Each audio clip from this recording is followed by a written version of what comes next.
దేవుని నామానికి వందనాలు. మీ అందరికి వందనాలు. నా సాక్ష్యం ఏంటంటే, దేవుడు మా బలహీనతలో మాకు సహాయం చేసి అప్పుడు నేను ఒప్పుకున్నాను అన్నమాట. ఎందుకంటే మొదట నాకు వచ్చింది బలహీనత. ఈ తొంటి జాలు వస్తే హాస్పిటల్కి వెళ్ళా. కొంతవరకు మందులు రాశాను, శాస్త్రబాము అవి రాశాను, తగ్గలేదు. హాస్పిటల్కి వెళ్తే ఎముక అరిగింది, రెస్ట్ తీసుకోవాలా, పొనుకోవాలా అన్నారు. పొనుకొని ఉండమంటే నా వల్ల కాదు. సరే, ఏదేమైనా కూడా వాళ్ళు ఇంజక్షన్లు చేశారు. 3 సార్లు వెళ్ళారు. 3 సార్లు 3 ఇంజక్షన్లు చేశారు, మందులు ఇచ్చారు. దేవుడి దయ వల్ల. అయితే ఆదివారం నాడు అబ్బాయి అన్నాడు, ఏంటమ్మా ఎప్పుడు దాకా రెస్ట్ అంటున్నాడు. దేవుడు దర్శించిన దాకా అయ్యా అన్నా నేను. అయితే దేవుని నామానికి స్తోత్రములు. దేవుడు ఆ నొప్పిని తగ్గించాడు, ఆరోగ్యం ఇచ్చాడు. అందును బట్టి దేవునికి వందనాలు.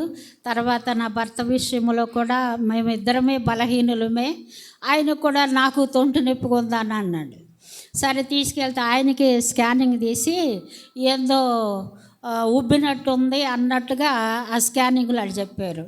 తర్వాత ఆయన తీస్తే ఏంది గుండెకి ఏంది అని అంటే నాకు ఆపరేషన్ చేశారని అది చూపించాడు. దేవుని దయ వల్ల ఏమీ లేదు, నీకు నొప్పి కూడా లేదు, కిడ్నీలన్నీ బాగున్నాయి అని ఆయనకి చెప్పారు. అందును బట్టి దేవునికి స్తుతులు చెల్లించాను. తర్వాత మా పిల్లోడు, నా పెద్ద మనవడు ఇక జ్వరం వచ్చింది. హాస్టల్లోనే ఉన్నాడు. ఫోన్ చేశాడు, అమ్మ ఆ పిల్లోడు చేయలే, పక్కన రూమ్లో ఆ చిన్న ఫోన్ ఒకటి తీసుకెళ్ళారంట. ఆ ఫోన్లో వాళ్ళు దొడ్లో ఉండి చేయటమే, బహిరంగ చేస్తానికి లేదు. దొడ్లో ఉండి చేసి జడసనకి 104 జ్వరం ఉంది ఆంటీ అని చెబుతున్నారు.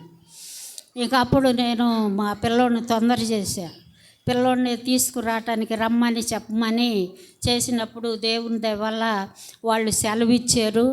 అప్పుడు ఇక్కడ చూపించాను కాదనుకుని అద్దంకి వెళ్ళారు. అక్కడ బిడ్డకి స్వస్థత దొరికింది, హాస్టల్లో ఉన్నాడు.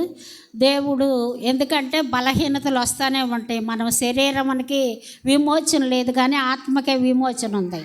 శరీరంలో మనం బ్రతికున్నంతకాలము చెయ్యి తగ్గితే కాలు కొత్తది, కాలు తగ్గితే చేతికి వస్తుంది. బలహీనతలు వస్తూనే ఉంటాయి. బలహీనత మనకు వచ్చినప్పుడు దేవుడు మనల్ని ప్రేమించుచున్నాడని ఆలోచన నాకు తట్టింది. ఎందుకంటే తను ప్రేమించిన కుమారుణ్ణి గద్దించి శిక్షించి దగ్గరకు తీసుకుంటాడు. మన బలహీనతల్లోనే మనం సరి చేసుకోవటానికి, దేవుని దగ్గరకు, దేవునితో దగ్గర సహవాసం కలిగి ఉండటానికి చాలా చాలా అవసరం కనుక దేవునికి స్తోత్రములు. మీ అందరికీ వందనాలు. ప్రార్థన కూడా చేశారు. నా కుటుంబం కొరకు ప్రార్థన చేయండి. చిన్నపిల్లోడు ఎలీషా బాబు, ఆ బిడ్డ కుటుంబం కొరకు, తర్వాత చిన్న విల్సను వారి కుటుంబం కొరకు, మరి నిర్మలకు కూడా జ్వరం వచ్చింది, కణాలు తగ్గిపోయే జ్వరం. అప్పుడు కూడా ప్రార్థన చేసాము, మీరందరూ ప్రార్థన చేశాడు. ఏదేమైనా కష్టాలు, శరీర బలహీనతల నుండి దేవుడు ఒడ్డునేసాడు కనుక అందుకని కృతజ్ఞతాస్తుతులు చెల్లిస్తున్నాను.